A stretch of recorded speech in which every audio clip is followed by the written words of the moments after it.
welcome to Once Upon a Town, the show where we delve deep into Franklin history. I'm Eamon McCarthy-Earls. And I'm Joe Landry. Joe, today we'll be talking about the YMCA and the post office. This should be very interesting topics, both big fixtures of the town for many, many years. So lead us off. Okay. Well, the post office and today's Bank of America building are located on that little piece of property right in downtown Franklin. And currently there's a parking lot just to the rear. That's where the YMCA building used to be. And of course the YMCA building eventually became the Masonic Hall. But it was located on property that was once owned by a guy named Charles J. Mackenzie. And we see this map from 1876, and I've circled that property, and you can see where it says C.J. Mackenzie. Now, one thing you should notice about this, and you're going to see it in another map, Dean Avenue only extended from Hillside Road up to Ray Street.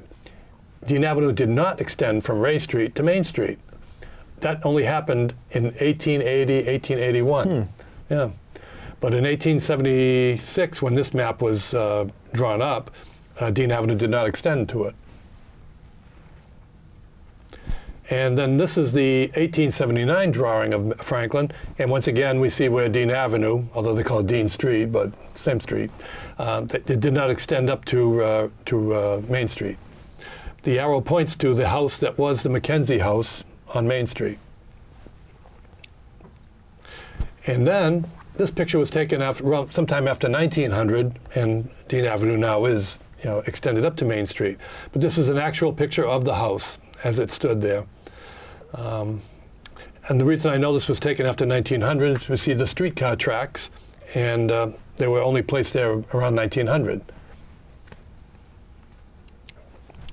And then this map was from 1888, and the red arrow points to the Mackenzie house, and the blue arrow points to a small garage and stable type of a building that was built on the back of the property.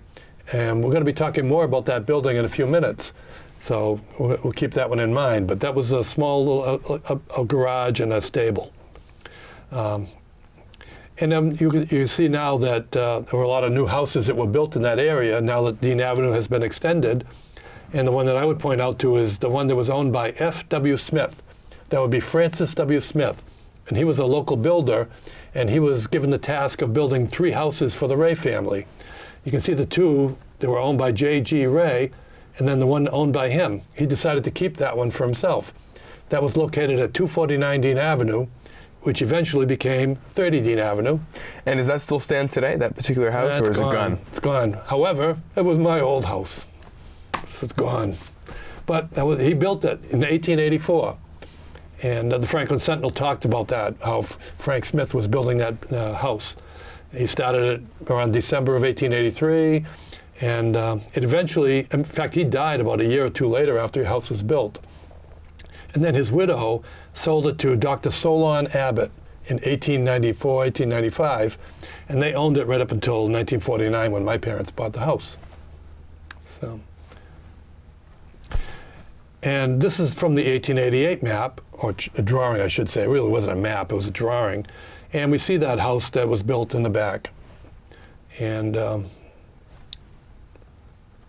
then in March of 1903, Harry Haywood bought this property. And in fact, he had a room. He was living in a room for many years at the Crescent House. He had not been married at that time. And he only got married the following year, in 1904. But he bought the Mackenzie property because Mr. Mackenzie had died by then. And that was going to be his home. And then he got married in 1904. 4 or 5 years later, in October, the Haywoods would move. They would vacate that house, and then would move to a newly built house down across the street from today's Common. And that was this house. And then in the early 20s, Mrs. Haywood decided, this house really doesn't suit me, so I'm going to build a new house behind it, and once that house is done, we're going to tear this one down. Really? And that persists today. That's actually now office space, but that's the Hayward Mansion. That's right. Adjacent to the old parochial school owned by the church. That's right. Till currently, at the time of this recording, the charter school, although they're about to move to a new building that's being built in South Franklin. That's right. And leaving, obviously, their school up for grabs for office space or something. I really wonder what they'll do with the building. Maybe, I don't know.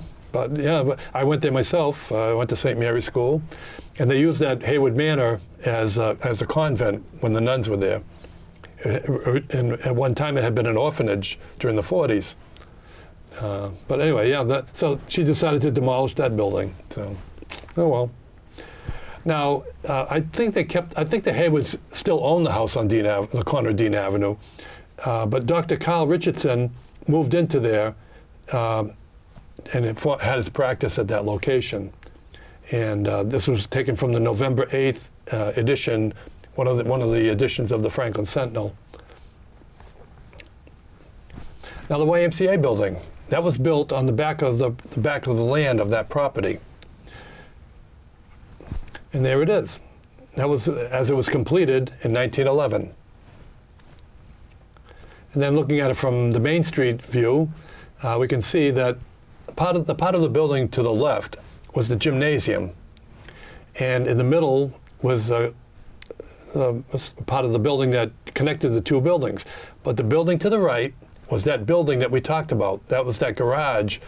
Basically, what they did is they started with that building and they added on to it, and that was the way they did that. Now, one of the articles from the Franklin Sentinel from February 8th of 1910, they talk about this. They talked about how land was pretty well occupied downtown. That would have been the most logical place for the YMCA. So they were looking for a land that was not much that was available. So while considering the subject, certain members of the YMCA board made an examination of the garage and the stable that was built by the late Charles Mackenzie and now owned by Harry Hayward, and it immediately struck those men that this building was unusually adapted for the purpose of the YMCA Association. And it had been because it was not built for that purpose. So a committee considered the subject, and they drew up plans for the modification of the building, and it was entirely feasible to adapt that building, so they decided to use the building. And then they added on to it. And not only did they add on to it, they raised it up about a story. So they decided to, all that was needed was to raise the garage one story and building a gymnasium in the rear, and they would have a building which would be satisfactory to all the needs of the association today and for the future. So that's what they did.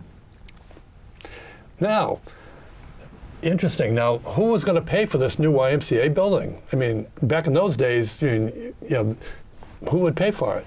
Well, different towns and cities in Massachusetts wanted to have YMCA buildings. What they did is they went to the people of Franklin and they asked for contributions. They set up fundraising drives, and Franklin was no exception. What they did is they brought in this gentleman, a field secretary, and his name was Charles Coburn, and he was associated with Mr. C.S. Ward and building and making and doing building campaigns for YMCA. And different buildings were built in other cities and things. So he came to town, and he planned to spend about 2 weeks in town, and he was going to deliver an address on that particular day. So what they did is they formed 10 teams of 10 people. And what they did is they competed with each other to see what team could raise the most funds. And they designated captains for each team. For example, Dean Chilson was the team captain for one, different other people, So Charles Ray was the committee man for these 100 people. And this article was taken from the February 11th, 1910 Franklin Sentinel. So one of the things that they did is in one of the, they had this big 15-foot clock must have been like a billboard type thing. And what they did, it was used in Newton and Lawrence and Wakefield, and they decided to put it up on the Ray block on Depot Street. And you can see where that was Chilson's Market, and that's where that entrance is where Fico's Shoe Store and Disty's Tailor Shop was, to give people an idea of what that building was. And would it basically reflect the fundraising goal, where the clock would strike, whatever the amount that they'd raised? I'm sure that they would have to physically move the hand by hand. It wasn't like it was automated, I don't believe. Because they say, of course, the citizens of Franklin will see to it that this clock keeps good time. I'm sure what they meant was the contributions were going to come in and they were going to reach their goal. $25,000 seems awfully cheap today, but it's important to keep in mind that's probably times 11. That's right. Probably something like that from 1911. That's right. The campaign began with a goal of $25,000. Now keep in mind, this is February 11th of 1910. February 11th. And as of February 15th, they'd already raised $10,985, like 4 days. And so it was moving along very nicely. But then, February 22nd, they reached their goal. Within 2 weeks. And more than that even. And more than $30,000. And we had wild enthusiasm, and a splendid civic movement. And joy bells ring in the churches. That's right. Think about it with the civic pride and everything. Plenty of Franklin organizations could use this kind of thing today. Oh, unbelievable. And then they needed to form an architect to do all this work. Mr. James Ritchie of Boston was given the task, and he's completed an attractive set of plans for the new association building in Franklin. When you look at that building, when you look at it, you can tell that you think to yourself, what architect would have designed the building with all those shapes and everything? Mm-hmm. You just had to know that it had to have been added on to at some point. It wasn't just built as from the ground up. So, yeah. And so the contract for the alteration of the Hayward Garage into the new YMCA building will shortly be let, and the bids had already gone out, and this was from the August 2nd, 1910 Franklin Sentinel. And then the contract was awarded in September.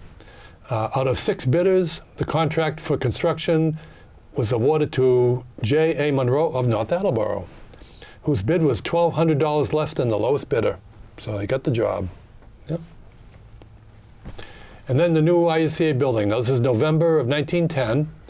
Work has so far progressed that it is now possible to see that Franklin's going to have splendid quarters in which to carry on its work. And it was going to be built with terracotta blocks upon which stucco plaster would be placed. Now, anybody that remembers that building would remember it looked like it was coated with stucco. Mm-hmm. And it's funny because this is around 1910.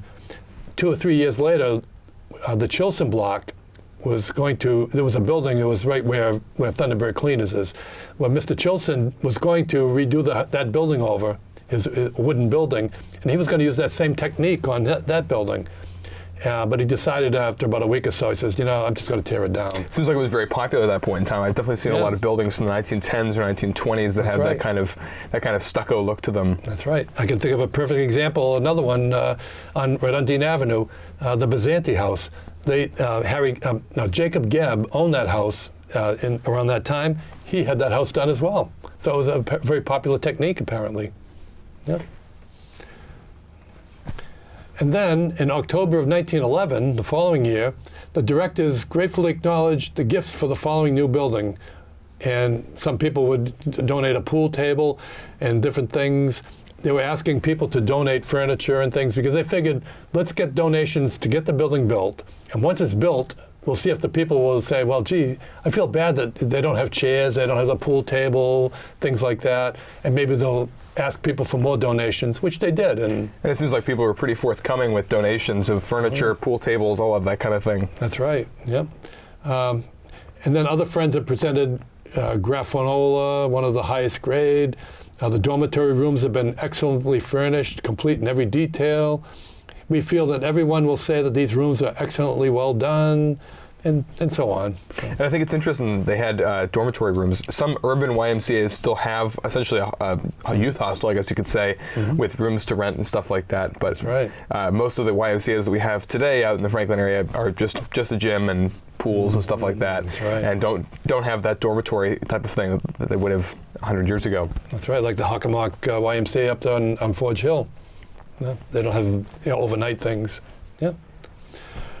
And then in 1939, the YMCA was they were starting to get to the point where the money was running out, and they really couldn't do anything more with the building. So the Masons decided that they would buy the YMCA building. So falling revenue caused the YMCA to close on June 1st of 1938. And they were facing financial problems. And so the Masons decided to take it over. So in May 26th of 1938, the Franklin Sentinel reported that the YMCA was going to go to the Masons. And the directors decided that they could no longer support the YMCA, and would close the building as of June 1st, and announced that they have accepted a proposal by Excelsior Lodge of the Masons to take over the property at that date. And so they did some exterior work. Stanley Chilson took some movies of the outside when they were planting trees and things, and then they had a big dedication. But one of the things they did is they did some reconstruction inside the building. And again, Stanley Chilson was there to capture this. They had this big steel beam that they were putting into the building for structural purposes, but you can see how they were putting it in. They didn't have a crane to put it in, so they had this derrick out of with a pole and everything, and just working it in there. And then, as I said, this is from the Chilson film that shows them planting the trees and things. And then the first function for the new Excelsior Lodge was held on February 23rd, 1939. And they had a ladies' night. Distinguished Grand Lodge and district officials attend the notable event in the new Masonic Temple. Featuring the ex-postmaster, Carl H. Carlson. That's right. Now, would he have been a postmaster for Franklin or for different community? One of the postmasters of Franklin. Yeah. And then they dedicated the temple on May 18th in colorful ceremony. And I know Herbert Stewart was also, I believe, involved with the Masons as well, too. And then this picture was taken on that day when they dedicated the hall. And in later years, this was taken in 2002, I came to Franklin, took a whole bunch of pictures and things. And by this time, I think the building was, I don't know if it was abandoned yet or what had happened, but in 2002, this is the way it looked. You can still see the Masons insignia on the side of the building. But unfortunately, in May of 2011, the Masonic Hall was destroyed by fire. And you can just see that the damage the heat was so intense that the building next door, all the vinyl siding just melted on it. Melted, just unbelievable. And now it's a parking lot. So, yeah. Now the post office was located also on that site. And then we have an interesting history on that. This particular post office was built in 1935 as part of the WPA government project. And it was built on the site where the Mackenzie House was. Now, and we see the Mackenzie House here. Now, here's a picture that I thought was rather interesting. We see the post office there, but we see a house on the corner of Emmons Street and Main Street. Now, I looked at this picture, and I'm thinking, well, I don't really remember that house being there because it was removed, I'm finding out, in the 50s. So I was really too young. But I'm looking at that house, and I'm saying, wow, that house does look a little familiar. It's got the same bones as the Mackenzie House. And I'm thinking, wow, wouldn't it have been something if they took that house and moved it over there and built the post office? It was just a hunch on my part. So I'm thinking, So I said, okay, I'm going to take the two pictures and compare the two. And let's take a look at this. Now, other than the porch on the Mackenzie House, on the other house, you can see there's like a portico, but it's got the same basic bones. You see the chimneys look to be in the same place, the windows look to be in the same place. I wonder. So I really wonder if it's the same house. Well, guess what? The post office was selected for that site and dwelling on the premises to be moved to the opposite Main Street corner. So I was right. They moved it. Yep. So this was from the March 2nd, 1933 Franklin Sentinel, and it proves that they did, in fact, move that house over. So I was right. But then, in 1954, in July, they decided that Norfolk County Trust, which was located in the bank building, the Ray Block, they wanted to move over to that lot. So they decided to demolish that building and put up the new Norfolk County Trust Company located there.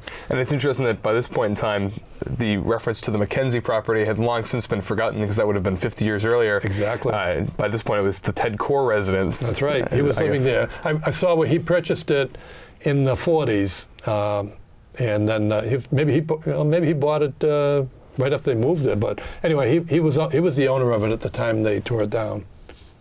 And then Norfolk County Trust Company was built. And that's today's Bank of America. And the building looks much the same. It's got pretty much the same layout to it. Mm-hmm. I think they may have taken down the fallout shelter sign on the right-hand wall there. But civil defense, that was a big thing in the 50s. Mm-hmm. I mean, when I was in the first grade in the 50s, Ray School, we used to have not fire drills. Well, we had fire drills, but we also had civil defense drills. And I can remember one time, I remember this. We went down into the basement, into the bathroom, and we had to get down, crouch down on our hands and knees as a drill. It's like, well, I think if there's going to be an atomic blast, I mean, by the time we get downstairs, that thing is long. So, but anyway, so yeah, civil defense was a big thing in the 50s, and that was a location to go to in the case of nuclear fallout. Yeah, it was quite a thing. So I guess that wraps up our presentation on the YMCA and the Well, Joe, that post gives a office. great sense of that big landmark in downtown Franklin and sort of the evolution of that property through the years. Mm-hmm. And it's certainly interesting to see how it's stayed the same in many ways since the 50s, with just a different tenant where the Norfolk County Trust Company was, but the post office is still in the same building. I'm happy to see it's even been spruced up recently with some new paint on, or new gold paint on the eagle and so forth. As a matter of fact, in the 60s, I remember when the post office expanded, so they temporarily had to vacate the property. So they literally moved the post office into the Masonic Hall over on the Emmett Street side where the gymnasium was.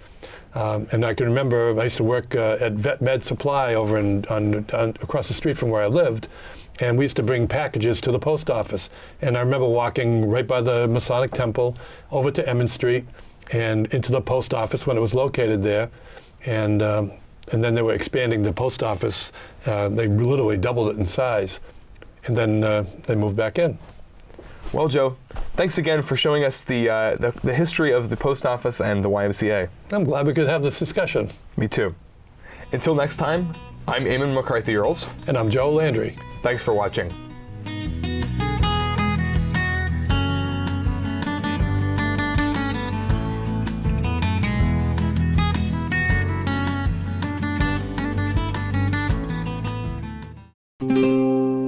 This program was made possible by your Franklin friends and neighbors, good folks just like you. Thanks for supporting Franklin TV. And thanks for watching.